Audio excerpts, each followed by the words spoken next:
Hi everyone, I'm Pamela Collins, a 32-year-old interior designer based in Chicago, known for my modern minimalist designs. I first met him at a luxury property showing. Mark Anderson, with his perfect smile and tailored suits, was everything I thought I wanted. He was a successful real estate developer who could charm anyone in the room. I've never felt this way about anyone before. Pamela, you're different from all the rest, he would say, melting my heart during our whirlwind 6-month romance. God, I was so naive. The red flags were there from day one after our wedding, but love truly makes you blind. His ex-wife, Margaret, was always around, always had some emergency that needed Mark's immediate attention. Baby, she's just going through a rough time. You know how messy divorces can be, he'd reassure me every single time he rushed to her aid. Pamela, darling, that centerpiece arrangement is interesting. Margaret always had such an eye for these things. My mother-in-law, Amanda, quipped during our first family dinner, never missing a chance to compare me to Margaret, always with that fake smile plastered on her face. Don't take it personally, Rachel, Mark's sister, would say. Mom's just old-fashioned. Later, I would learn Rachel had been feeding Margaret information about every aspect of my life.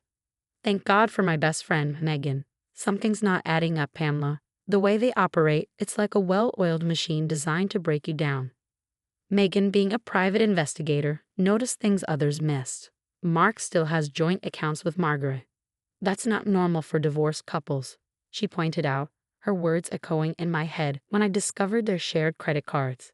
Family gatherings were the worst. Amanda would host these elaborate dinners where Margaret was always invited. She's still family, they'd say. I'd sit there, watching them share inside jokes and memories, while I felt like an outsider. Margaret was just telling me about the charity gala she's organizing. Pamela, dear, what have you been up to, besides decorating? Amanda's subtle digs became more frequent. Then I met Marcus at a business event. You're Mark's new wife. Interesting. Margaret never mentioned he was officially divorced. The look in his eyes told me there was more to the story. The emergencies with Margaret became more frequent. Her car broke down, she needed help with paperwork, she was feeling down and needed support. Pamela, you need to be more understanding. Margaret's been part of this family for 10 years, Mark would say, making me feel like I was the problem. But little did they know, I was starting to see through their perfect facade. Megan was gathering information, and I was keeping detailed records of every incident, every manipulation, every lie.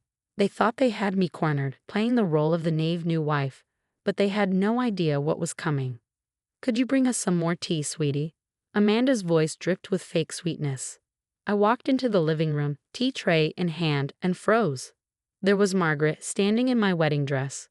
The one I'd worn just 8 months ago, posing for the annual family photos. What the hell is going on? My hands shook as I set down the tray. Oh, Pamela, don't make a scene. It's a family tradition, Mark interjected in that condescending tone I had grown to hate. The Anderson women always wear this dress for the spring photo shoot. Family tradition. This is my wedding dress. I bought it with my own money. You're being hysterical, Amanda chimed in. Margaret wore it last year, and Rachel the year before that.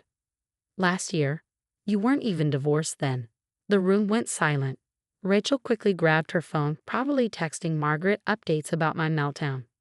That night, I couldn't sleep. While Mark was showering, I checked our joint accounts. Something wasn't adding up. $5,000 to VA Interior Consulting every month. Margaret didn't even work in interior design. Hey Em, what's wrong? You look like you've seen a ghost. Megan's voice was concerned when I met her for coffee the next day. I need you to look into something.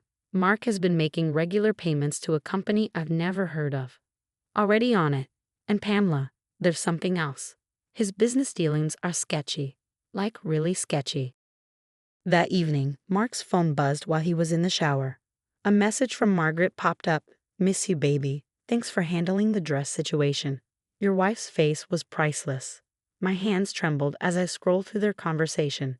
Dinner dates, hotel meetings, joint bank accounts. Pamela, huh?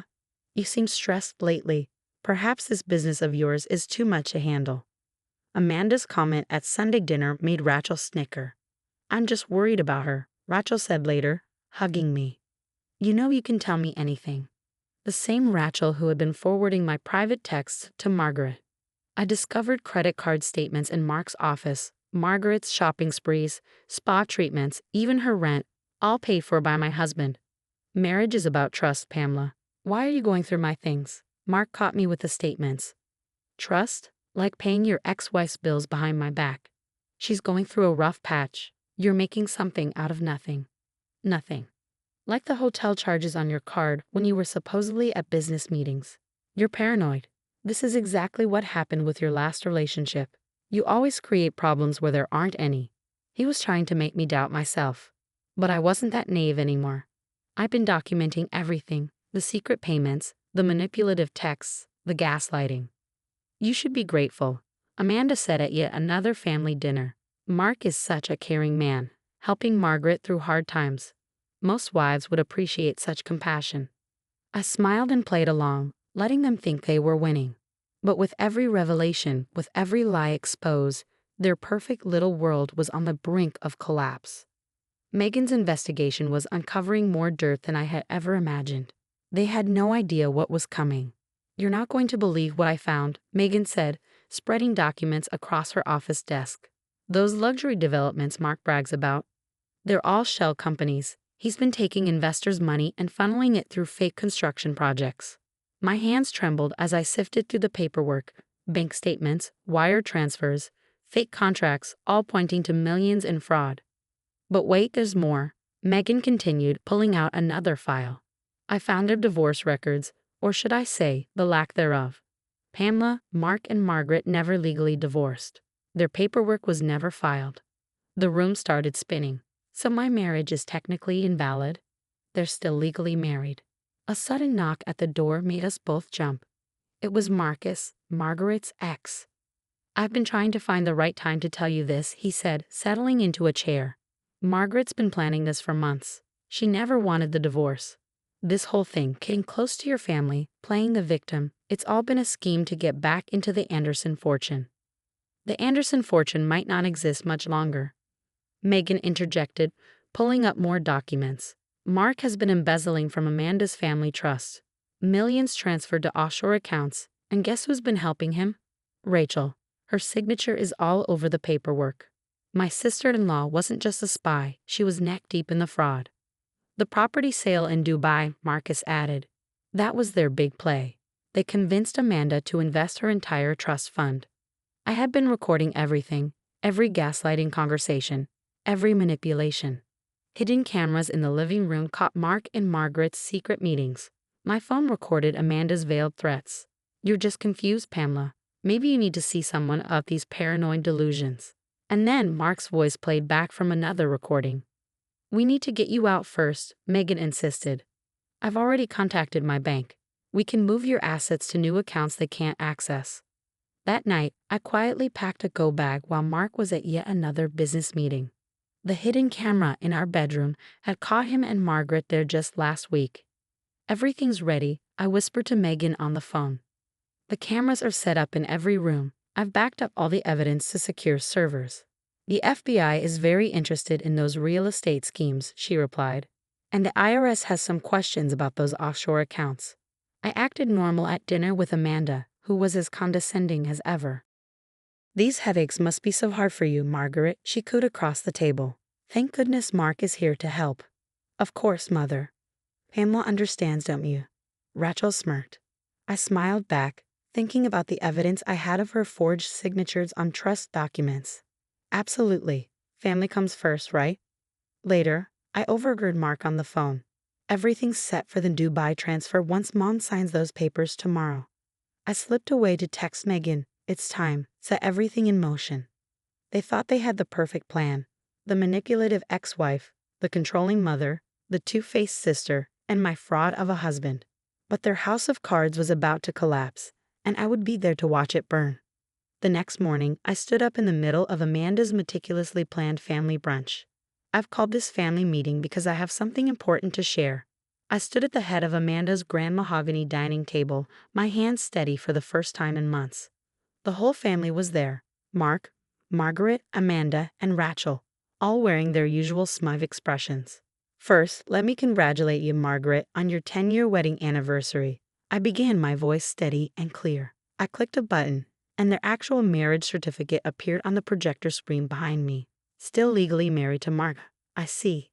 That's ridiculous, Mark started, his face flushing. Save it, I cut him off. Here's your attempted divorce filing, never completed, never filed. Which means our marriage, Mark? Completely invalid. Bigamy is still a crime in Illinois. Margaret's face went pale, and Amanda clutched her pearls, her eyes wide with shock. This is absurd, Amanda sputtered. Oh, I'm just getting started, I said, turning to face her. Let's talk about the Dubai investment. Another click showed a series of bank statements on the screen. Your entire family trust funneled through shell companies. Want to guess where the money really went? Asterisk Mark would never. Amanda tried to defend, her voice cracking. Show them, Marcus, I called out. Marcus stepped into the room carrying a stack of files, full documentation of the fraud scheme. Margaret's signature is all over everything. She never stopped being involved in the business, did she? I turned to Rachel, my sister-in-law. And you, Rachel? Those forged signatures on the trust documents? The IRS is very interested in those. You can't prove, Rachel started, but I cut her off by pressing play on the security footage. The room filled with the sound of Rachel and Mark discussing the fraud in explicit detail, followed by Victoria admitting to the marriage scam. Amanda's own daughter stealing from her accounts. The FBI is outside, I announced as sirens wailed in the distance. They're very interested in your real estate schemes, Mark.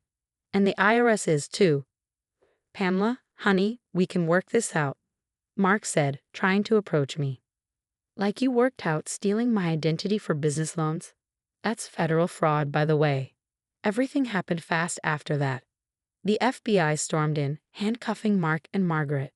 Rachel broke down, confessing on the spot, while Amanda fainted as soon as she saw the real numbers showing her emptied accounts.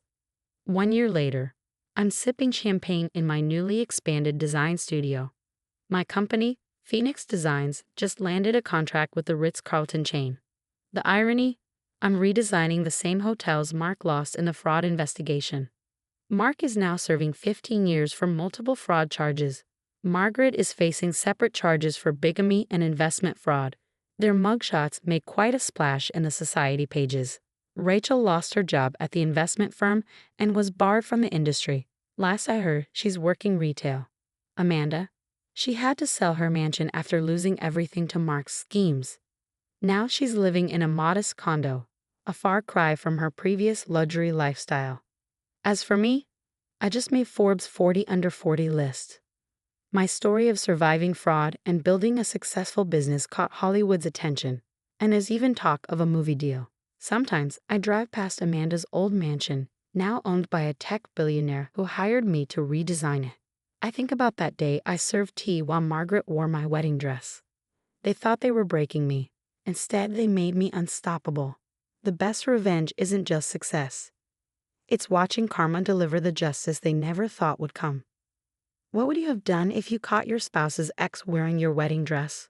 Would you have walked away quietly like I initially did, or confronted them immediately? And do you think I was right to gather evidence first, or should I have exposed their schemes sooner?